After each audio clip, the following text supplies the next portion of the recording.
दोस्तों, आज के वीडियो में दो जानकारी मिलेगी। पहला, भगवान महात्मा बुद्ध का उपदेश जानेंगे। उसके बाद जानेंगे स्वास्थ्य से संबंधित बहुत ही महत्वपूर्ण जानकारी।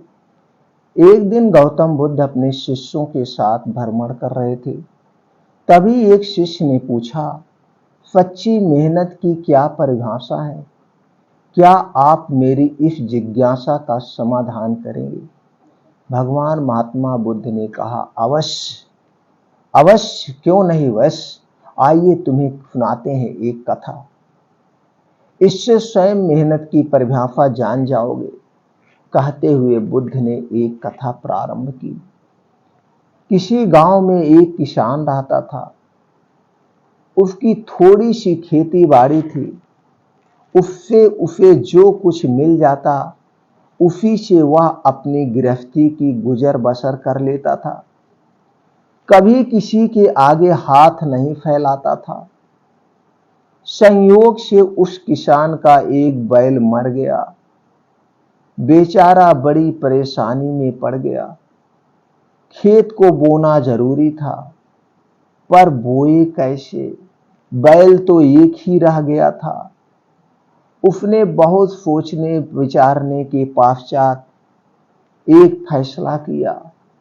हल के जुए में एक ओर बैल जोता और दूसरी ओर अपनी स्त्री को, और फिर काम करने लगा। उसी समय वहां का राजा अपने परिवार के साथ रथ पर उधर से गुजर रहा था। अचानक उसकी निगाह हल पर गई, जिसके जुए में एक ओर बैल और दूसरी ओर स्त्री थी। उसे बड़ा आश्चर्य हुआ, साथ ही दुख भी। उसने रथ को रुकवाया और किसान के पास जाकर पूछा, यह तुम क्या कर रहे हो? किसान ने निगाह उठाकर उसकी ओर देखा और बोला, मेरा एक बैल मर गया है और खेत को बोना जरूरी है। राजा ने कहा, भले मानस, कहीं स्त्री से भी बैल का काम लिया जाता है? किसान बोला, क्या करूं, और कोई उपाय ही नहीं है मेरे पास। उपाय? राजा ने कहा, तुम मेरा एक बैल ले लो, जाओ। किसान बोला, मेरे पास इतना समय नहीं है। इतना कहकर उसने बैल को आगे बढ़ा दिया। राजा ने कहा, सुनो भाई, तुम अपनी पत्नी को बैल लेने के लिए भेज दो। जब तक वह आए तब तक मैं उसके स्थान पर काम करूंगा। आप उसके स्थान पर मुझे उस तरफ जोड़ दो। किसान की पत्नी ने कहा, तुम तो बैल देने को तैयार हो, पर तुम्हारी पत्नी ने इनकार कर दिया तो? राजा बोला, नहीं, ऐसा नहीं होगा। किसान राजी हो गया। उसकी पत्नी राजा के यहां बैल लेने चली गई और राजा ने हल का जुआ अपने कंधे पर रख लिया। किसान की स्त्री ने जब रानी के पास जाकर राजा की बात कही तो वह बोली, बहना, एक बैल से कैसे काम चलेगा? तुम्हारा बैल कमजोर है, हमारा बैल मजबूत है। दोनों साथ काम नहीं कर सकेंगे। तुम हमारे दोनों बैलों को ले जाओ। स्त्री बड़ी लज्जित हुई। उसे तो डर था कि कहीं वह एक बैल भी देने से इनकार कर दे। वहीं एक बैल तो छोड़ दो, दोनों को देने के लिए रानी तैयार थी। स्त्री बैल लेकर आई और पूरे खेत की बुआई हो गई। कुछ समय बाद फसल उगी। किसान ने देखा तो उसे अपनी आंखों पर विश्वास ही नहीं हुआ। सारे खेत में अनाज पैदा हुआ, लेकिन जितनी जमीन में राजा ने हल चलाया था, उसका पसीना गिरा था, उतनी जमीन में मोती उगे थे, मोती। यह करामात सच्ची मेहनत की थी। जहां राजा जनता की सेवा में अपना पसीना बहाता है, वहां ऐसा ही फल मिलता है। गौतम बुद्ध ने कथा समाप्त करते हुए बोले, कहो शिष्य, क्या अब भी तुम्हारी जिज्ञासा शांत नहीं हुई? अवश्य प्रभु, मैं समझ गया कि सच्ची मेहनत की परिभाषा क्या है। मित्रों, भगवान महात्मा बुद्ध के इस छोटी सी कथा से आपको क्या ज्ञान प्राप्त हुआ? क्या आपको लगता है ये कथा जन जन तक पहुंचनी चाहिए? सब लोगों को इस कथा से कुछ ना कुछ सीख मिलेगा, उनके भी जीवन में खुशियां आएगी। तो दोस्तों, आप हमारे इस मिशन में सहयोगी बनिए, हमारे इस वीडियो को ज़्यादा से ज़्यादा लोगों तक पहुंचाइए और हमें भी अपने परिवार का सदस्य बनाइए। इसी तरह से हम आप लोगों तक अच्छी अच्छी भगवान महात्मा बुद्ध की बातें पहुंचाते रहेंगे। उसके साथ कुछ स्वास्थ्य से संबंधित बातें भी आप लोगों से शेयर करेंगे, जिसे आप अपना करके अपने शरीर को स्वस्थ व निरोग बना सकते हैं।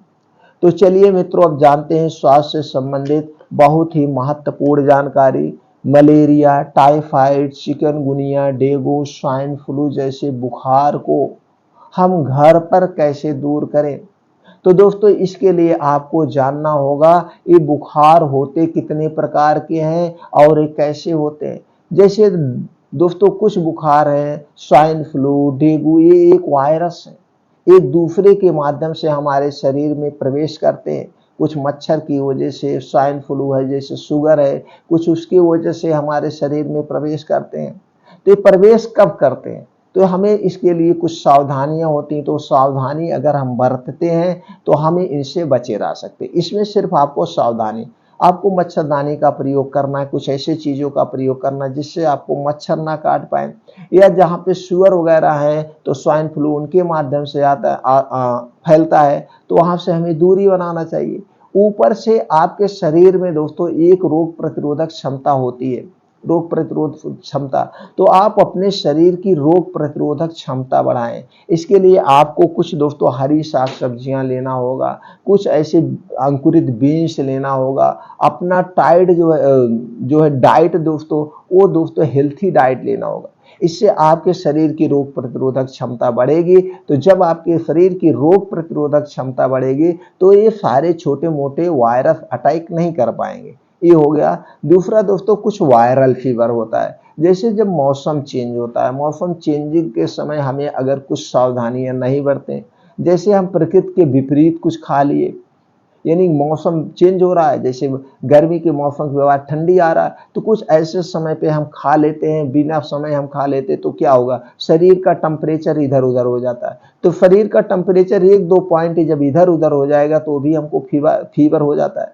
तो हम क्या करते हैं, तुरंत हम जाते हैं अंग्रेजी दवा या मेडिकल स्टोर या डॉक्टर के पास जाते हैं। तो डॉक्टर क्या करता है, उस समय कोई आपको एक एंटीबायोटिक देगा, कोई भी एंटीबायोटिक दे देगा, चाहे वो फ्लॉक्सासिन दे देगा, सिप्रोफ्लॉक्सासिन दे देगा, या सिफ्लैक्सिन दे देगा, सिप्रोडॉक्सिन दे देगा, और एक पैरासीटामॉल दे देगा, या तो फिर एनाल्जेसिक में असिक्लोफेनाइक पैरासीटामॉल दे देगा, आइब्रोफिन पैरासीटामॉल दे देगा, मल्टीविटामिन दे देगा। यानी कि जितनी भी दवाएं दी जा रही हैं सारी दवाएं खतरनाक है, यानी कि एक चीज को ठीक करेंगे दूसरी चीज को उत्पन्न कर देंगे।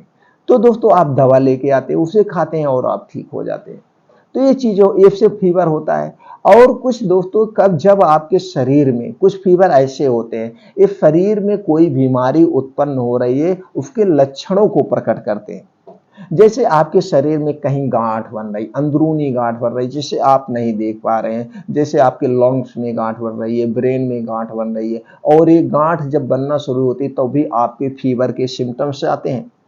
तो आप क्या करते हैं, बस डॉक्टर के पास जाते हैं, आप दवा ले लेते हैं, डॉक्टर एंटीबायोटिक देता है, उस एंटीबायोटिक की वजह से वो गांठों में कुछ सूजन कम हो जाती है, सूजन कम हो जाती है तो वो मर्ज दब जाती है, फीवर आपको ठीक हो गया। फिर आप देखते हैं 6 महीने बाद, 1 साल बाद फिर आपको फीवर अटैक कर गया। फिर आपने 10 दिन, 15 दिन, 20 दिन, देखिए अभी 10-10, 15-15 दिन, 20-20 दिन तक डॉक्टर एंटीबायोटिक खिलाता रहता है।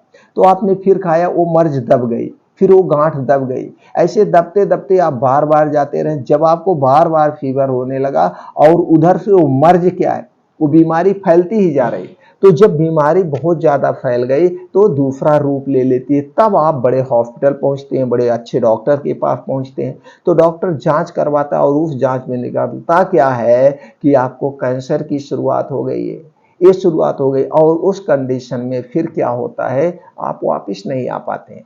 तो अगर ऐसी कंडीशन है, फीवर होता है, तो ऐसा फीवर के लिए फिर जांच ही है।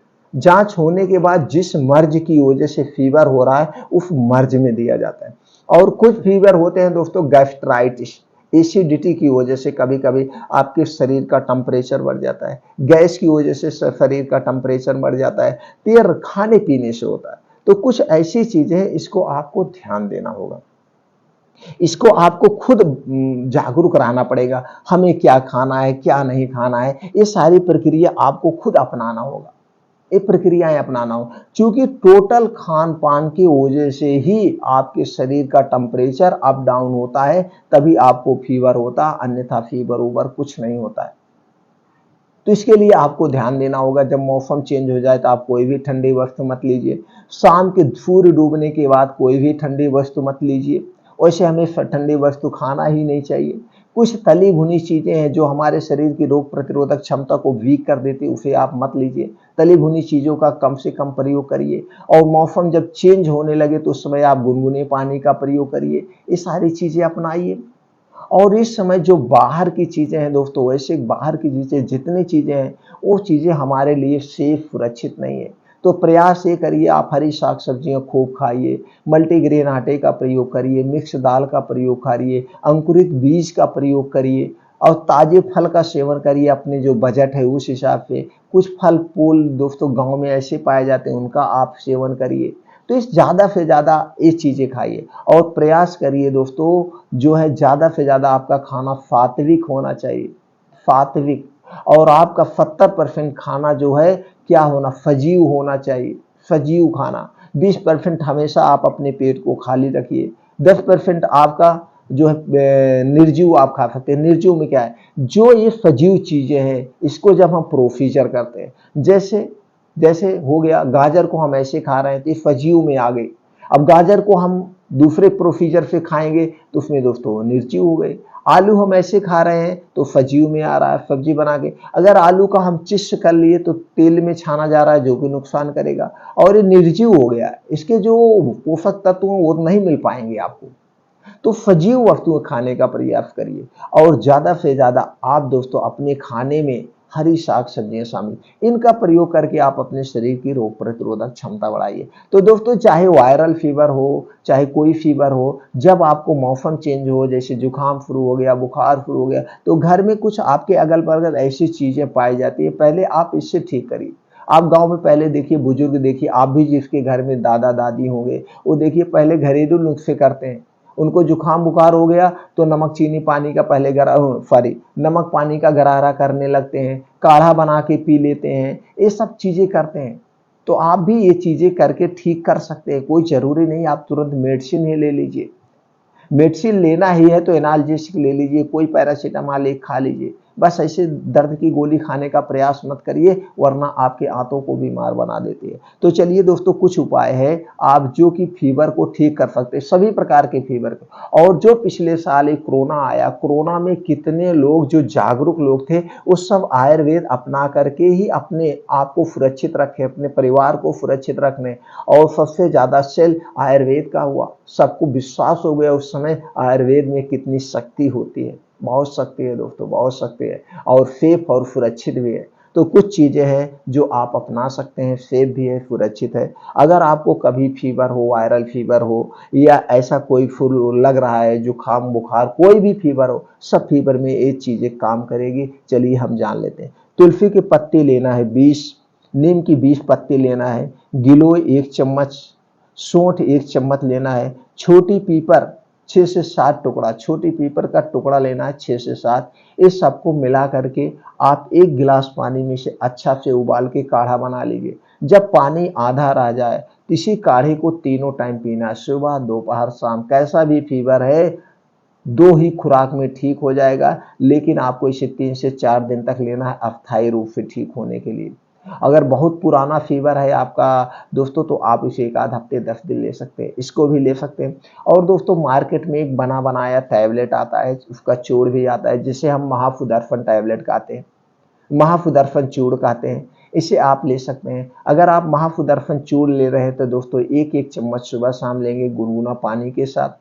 अगर महाफुदर्फन आप टैबलेट ले रहे हैं, 2-2 टैबलेट सुबह शाम लेंगे आप गुनगुने पानी के साथ। सभी प्रकार के बुखार को अस्थायी रूप से ठीक कर देगा, यहाँ तक कि टाइफाइड फीवर को भी ठीक कर देगा। अगर टाइफाइड फीवर में लेना है तो कम से कम 21-22 दिन आपको लेना पड़ेगा, ये फीवर पूर्ण रूप से ठीक हो जाएगा। और दोस्तों एक पेड़ पाया जाता है जिसे हम कहते हैं हरसिंगार का पेड़। क्या है दोस्तों? हरसिंगार का पेड़। ये हरसिंगार का पेड़ आपको सब जगह मिल जाएगा। नहीं मिल पा रहा है दोस्तों, किसी भी आप पौधाशाला पे जाइए, हरसिंगार का वहां से 10-20 रुपए में जो पेड़ मिले उस पेड़ को खरीद लीजिए और अपने गमले में लगा लीजिए, हमेशा आपको काम आएगा। हरसिंगार पेड़ की 5 पत्ती लेना है, इसे 1 गिलास पानी में डाल के उबाल देना है। जब पानी आधा रह जाए, रोज सुबह खाली पेट आपको इसे लेना। 3 दिन में ही सारे तरह के बुखार को जड़ से ठीक कर देगा। 3 दिन में ही सभी प्रकार के बुखार को हमेशा के लिए ठीक कर देगा। और इसके इतने फायदे हैं, डायबिटीज को भी ठीक करता है, गठिया, बाई, बताश, जोड़ों के दर्द में भी राहत दिलाता है।